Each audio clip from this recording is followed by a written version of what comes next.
Hello, welcome back to Cracking the Cryptic. It's Saturday the 16th of November today, and we're going to do something we've never done before. We're going to celebrate an auspicious birthday of a very, very good puzzle creator. So the puzzle on your screen is by Aad Van De Wetering, who turned 75 today. So happy birthday, Aad, and I hope I'm going to solve your puzzle for you. Now I say I hope I'm going to be able to do that because this puzzle is apparently extremely difficult. Test solver I sent it to couldn't do it. So I'm hoping I'm not going to mess up this birthday present by failing to solve this. But Aad Van De Wetering, just for those of you who don't know, we covered a puzzle by Aad about a month ago in response to Aad's friend, also called Aad Thoen, sending us an email recommending we take a look at Aad Van De Wetering's puzzles because he thinks that they are extremely beautiful, and indeed they are. We did a pi puzzle that Aad had created where the digits of pi incredibly went round the grid in a virtual circle, and he'd managed to create a sort of Sudoku out of that. It was an incredible puzzle. I'll put a link on the screen now. But you can see this, I think, Aad Thoen views as a masterpiece. And looking at the grid, without trying to solve it, it's incredible to me this puzzle has a solution, a unique solution anyway. There are only 8 given digits in this grid. Now, Mark did a video last night on a Sudoku with 16 given digits, and was raving about how unusual and difficult that was to construct. Well, this is really something. Now, let's just talk about the rules of this Sudoku, just so that we're all on the same page. You can see it's an irregular Sudoku, so there are 8 shapes in the grid that have to contain the numbers from 1 to 9, obviously. And we also need to put the numbers from 1 to 9 in the grey cells. So the grey cells form the 9th group. And we also need to put the numbers from 1 to 9 on these 2 diagonals. And we should be able to use that information to finish the puzzle. Now, I really recommend you take a look at this puzzle. So if you want to play, just click on the link under the video. That'll take you to our software, and you can play along. As I say, this might be a long video because this defeated a pretty good solver who I sent it to check and ask for their opinion on. So I'm a little bit nervous about this, but I promise you I'm going to give it my best shot. Now, I'm going to start with my the best tip I can give you for irregular Sudoku, and that's to try and use the geometry of the grid. So you can see there is some incredible symmetry to this grid. There are these lovely key shapes in the sort of cardinal directions. And I can see that if, this is going to be the best way of showing you, I think, if I highlight the first 3 columns of the grid, I don't think I'm going to be breaking any secrets by saying that we know the numbers from 1 to 9 will appear 3 times exactly in these first 3 columns. That's a truism. Now, if that's true, we can think about these irregular shaped areas. And you can see that these areas here almost map perfectly onto the first 3 columns. They just stick out in 3 positions, these 3. So I know that whatever is in these 3 squares must be replenished somehow, because I know that altogether there'll be 3 of each of the numbers 1 to 9 in the first 3 columns. And you can see it's going to be the grey cells that map or replenish the first 3 columns. So whatever is in these 3 squares must be in these 3 squares. Now, I was hoping that was going to give me something.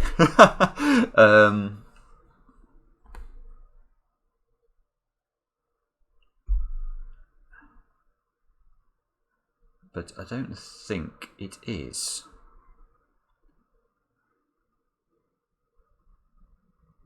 Ah, no, but I can, look, because of the symmetry of the grid, these three squares must be equal to these three squares. Exactly the same logic, just using the first three rows of the grid. So, as these three squares must contain a 1, the only place a 1 can go is here.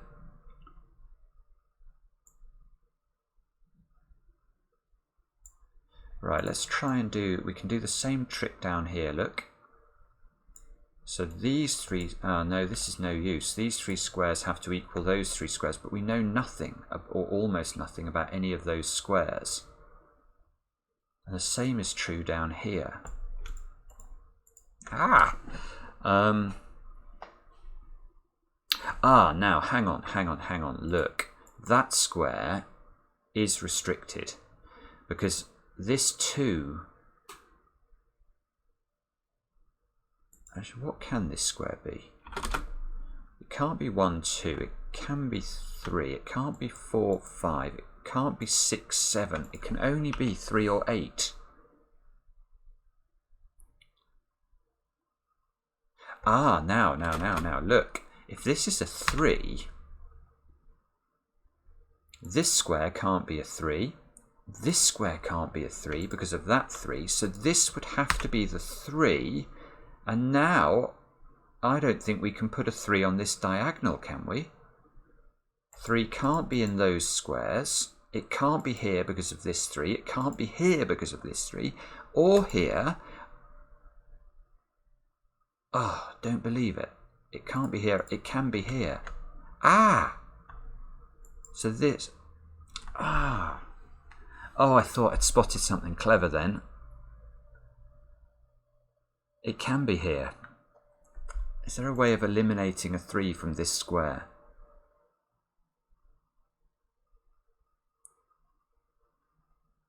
Oh, bobbins. I'm not seeing it. That's so annoying. Right, okay, so...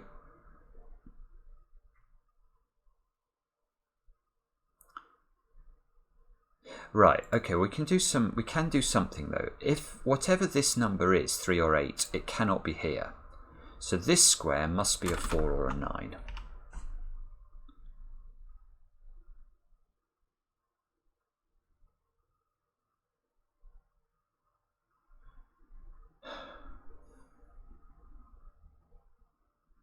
No, this is very clever. This is...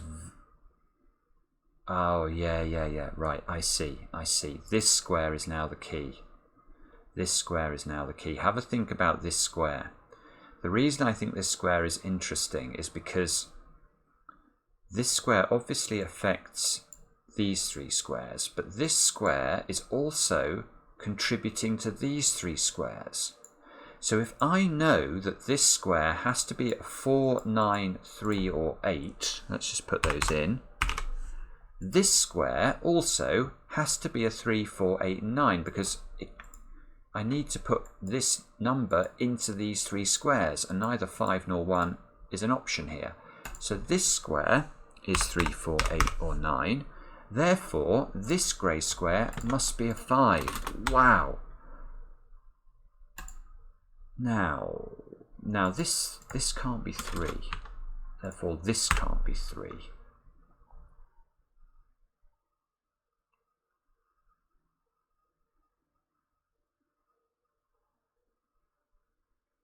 Now in fact this is really, this is playing with my head.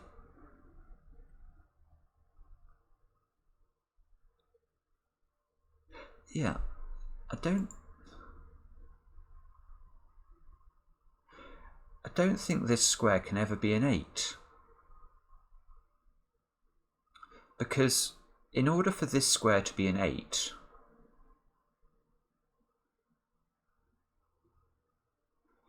these three squares have to be 4, 8 and 9. And that means this square has to be an 8. So that's also obviously impossible. So this square is a 4 or a 9. Now if this square is a 4 or a 9, that square can't be an 8. So this square is a 4 or 9. So this is a 4-9 pair now in the grey squares, and whatever this square is, which is 3 or 8, must be in that position.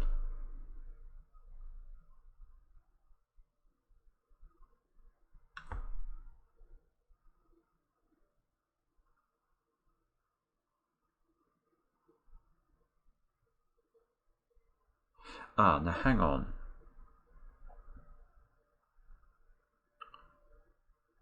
So now in the grey squares, I need to put a 2. Now this 2 sees that grey square, and that grey square.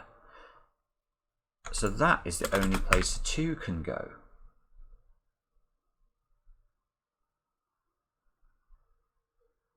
And now I've got a 5 and a 2. So these 3 squares here have to include the numbers 2 and 5 by the geometry trick. And you can see that this 2 rules out a 2 from that square, but also that square. So that square is a 2. And there must be a 5 in one of these 2 positions. I mean, it's a stunning construction, this.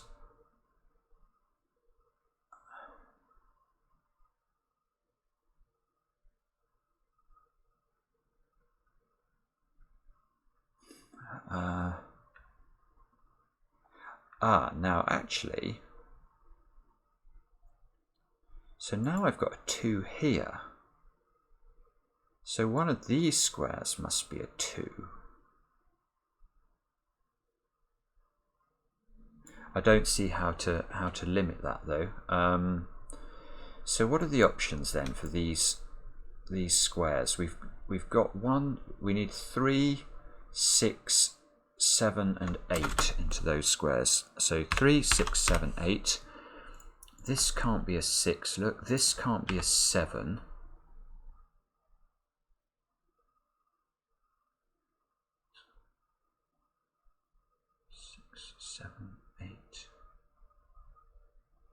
No. This 6 is fascinating. Look, that's 6. This 6 rules out a 6 from those squares.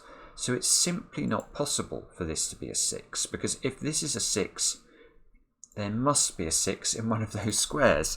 So that is not 6. And now there's a 3-8 pair in the grey squares. So this square is a 7, because it can't be a 3 or 8. That square is a 6. And now these 3 squares need to be the numbers 2, 5 and 7. So this is a 7, this is a 5.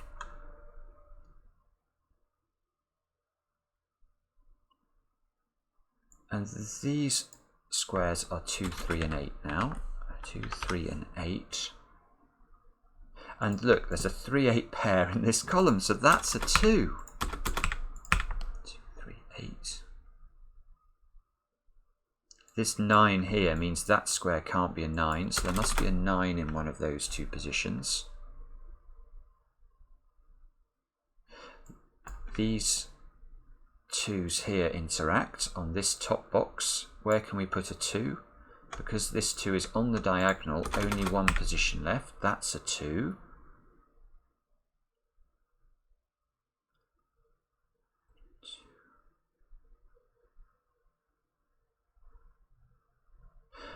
Now hang on, this box we need to put 7's and 2's. So these are the only places 2 and 7 can go in this box. Sorry, typing in the wrong number. There's a 2 there, so that can't be the 2. So that's a 2, that's a 7. So now up here, can we, yes, all of those squares can't be 2's because of these 2's. So that's a 2. Now, I don't want to make a mistake here. It would be an absolute nightmare if I make a mistake in this puzzle. This is a 2. Now I need to put a... I think I've got most of the 2's. I think I've got to put a 2 in this shape. So that goes there. Now 1, 2, 3, 4, 5, 6, 7, 8, 9. I've done the 2s. And I need 7s. Look, where can 7 go in this shape? This 7 here and this 7 here mean those squares can't be 7, so that's 7.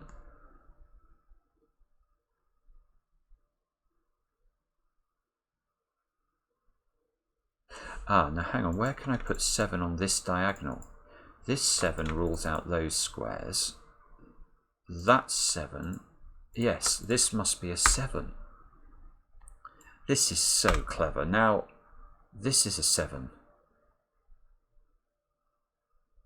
Now, now this is a 7. And 7. And that's a 7. 1, 2, 3, 4, 5, 6, 7, 8, 9. I've done the 7s.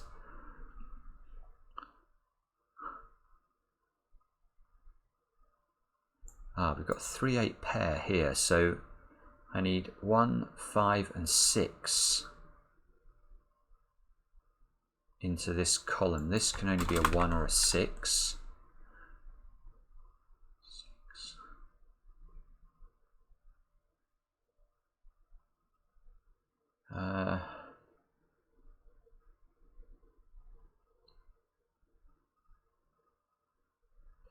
Oh, hang on, there's a 5 here. Yeah, there is. Look, this column, these two can't be 5 because of this 5 here. So that's a 5. Sorry, that's me being very slow there. Now this must be a 1 or a 6.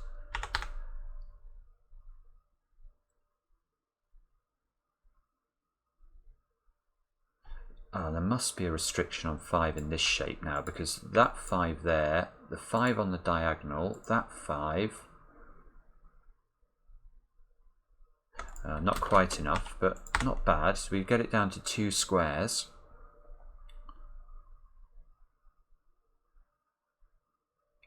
Ah, 1 and 3 cannot go on these, in these 3 squares on this other diagonal, so 1 and 3 must be in those 2 squares, which means that must be an 8. So this is a 3. You see, I was expecting that. I don't think we can resolve these still. I feel like I'm missing something about the implication of unwinding this 3 and 8. Well, at least it gives me a 3 in this shape. Look, this shape, where can a 3 go? It can only go there.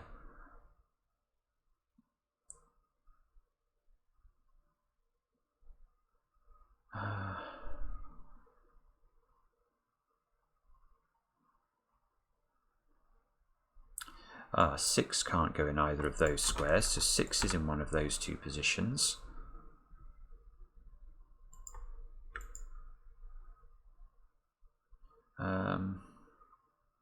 Oh, and where can a 6 go in this shape? There's a 6 here and a 6 here, so it can only go at in that position.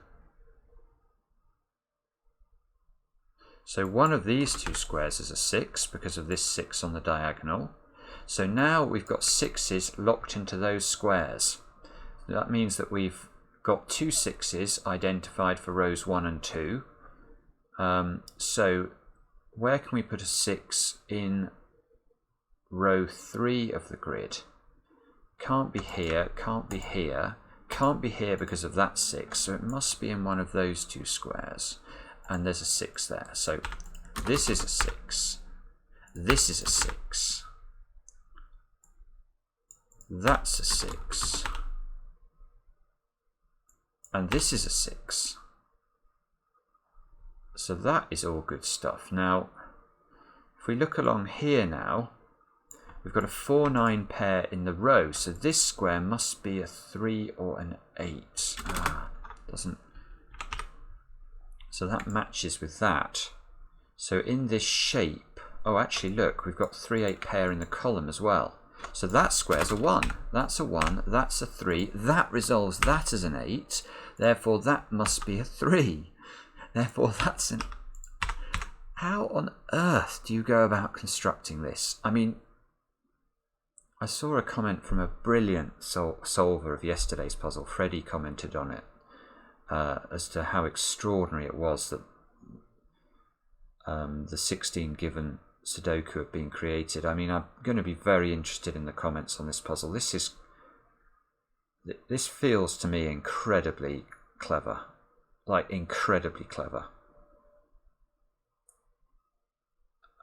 Now, here, these squares, we're going to need 4, 5, and 9. I don't see how to resolve them. Again, I suspect I'm missing a trick there. 9.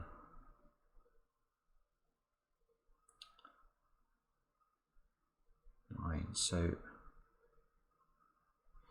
what numbers do I need down? Now this diagonal, we must be able to do more with this diagonal now. In fact, where can I put a 5 on the other diagonal? This 5 sees those squares, so that's a 5, which means that's a 5. Be careful, there's already a 5 in this shape. I nearly missed that by scanning those. Now that's a 5, look, over on that side. Now this is a 5. I haven't put a 5 in this shape yet. These must be 1 and 4, which is now resolvable. That's the 1, that's the 4, that's the 4, that's the 9. Therefore, that's a 9. Therefore, this must be a 9 as well, and this must be a 4. This is a 9, obviously, because of the geometry.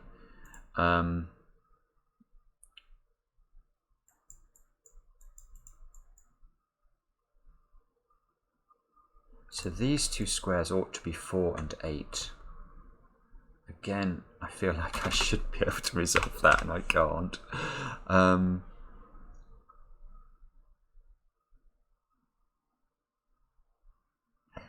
I need to put 5 in this column, and there's a 5 there and a 5 there. So that's a 5. And now this 1 means there is not a 1 in those two squares, so there must be a 1 here, which resolves the 1 and the 6. This square must... now that square must be a 4 or an 8, I think. And there's a 4 here.